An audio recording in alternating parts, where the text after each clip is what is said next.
Well, I need to say that this really was a top-notch card, and I'm pretty much thrilled with how everything played out. It wasn't, though, the best card for betting, got to say. Wasn't the best card for betting. I didn't have luck, but 2 out of 3, at least I'm not in minus. Okay, it is what it is, but that's life.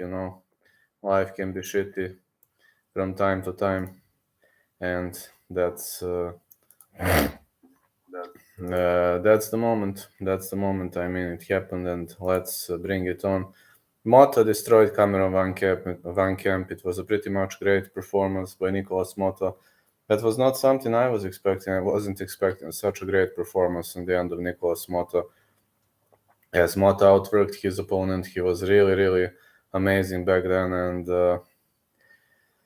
Van Camp was not protecting his face, and when you don't protect your face inside the UFC circuit, you know how it ends. So, wasn't much of a surprise to me, but got to say, great performance, just great performance in the end of Nicolas Motta. Javid Bashkarat outworked Tony Gravely. He won 2 rounds, as expected, but many people picked Bashkarat via stoppage, and it was not what happened. We've seen something pretty much different, and Javid Bashkarat really did a great job here. He outworked Tony Gravely, but Gravely gave a lot of resistance. Maria Agapova destroyed Jillian Robertson in the first round, but then Jillian dragged her to the ground and submitted her via rear naked choke. She showed why she is one of the best submission fighters in the game. That's what we've seen. I was pretty much surprised when I've seen her showcasing great skill sets. And when I've seen what was she doing to her opponents, said to myself, man, this is really, really amazing. Trey Ogden destroyed Daniel Zellhuber via decision. I mean, it was a really, really great performance. I didn't expect such a great game time on the end of Daniel Zellhuber, on the end of Trey Ogden, sorry, I just woke up. And Daniel Zellhuber really looked like a broken man in that fight. Then we had Loma Ukbunmi versus Denise Gomez. Great domination by Loma Ukbunmi. Loma Ukbunmi really showed why she is some of the best.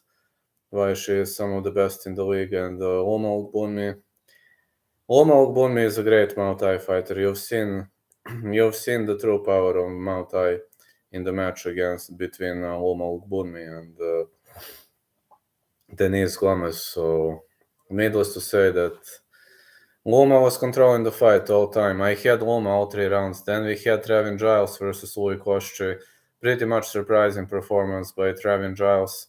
I haven't seen Giles winning via decision. I had him via KO, but then Damon Jackson versus Pat Sabatini, verbal submission. Man, if somebody told me that Damon Jackson was gonna win that fight, I would say that he is crazy. I would really say that he is crazy, but it seems the only crazy guy here was me.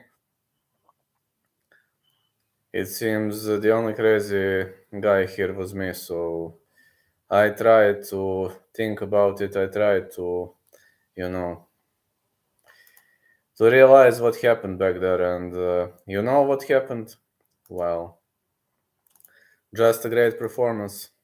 It was just a great performance in the end. On the end of a dangerous fighter, Damon Jackson. I wasn't thinking he is that good.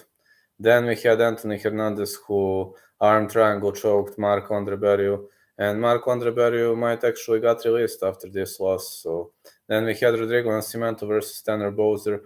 Rodrigo won via split decision as expected. I was primarily thinking that Tanner Bowser was gonna win that fight, but then I switched to his opponent when I've seen them at the scales, and really much great performance by Rodrigo Nascimento. Really great performance. Then Joe Pyfer, Alan Amedovsky, easy KO. Performance of the night for me for Joe Pyfer. Fainting, uppercut into a hook, and Alan Amedovsky is an old school style fighter. This is not something. This is not something that worked well on his end, got to say. Then the next one, Andre Fili versus Bilal Gale. Philly won via split decision, great fight, very technical. And then the greatest sensation of the night, Gregory Rodriguez in the first round, he ate a knee while he was on his way down, but he somehow survived and was able to TKO Chidi Njokuani Rodriguez. He's tough as nails. He is tough as nails, man. Then we had Corey Sandhagen, who defeated Song Yadong via TKO doctor stoppage. Unfortunately, the doctor stopped the fight, but I was thinking this one was going to go the distance, etc. Overall, excellent card. I'm very much pleased. Even decision fights were pretty much entertaining to watch. Nascimento Bowser, Phil Elgel, very, very entertaining fights. I also enjoyed Ulmal Bunmi and Dennis Gomez. The most boring fight on the card was the one between Giles and Koshche. They kicked off very slowly, but okay, that's life. Overall, I think this was a great card. I'm pretty much pleased, and catch you later. I must go ref now.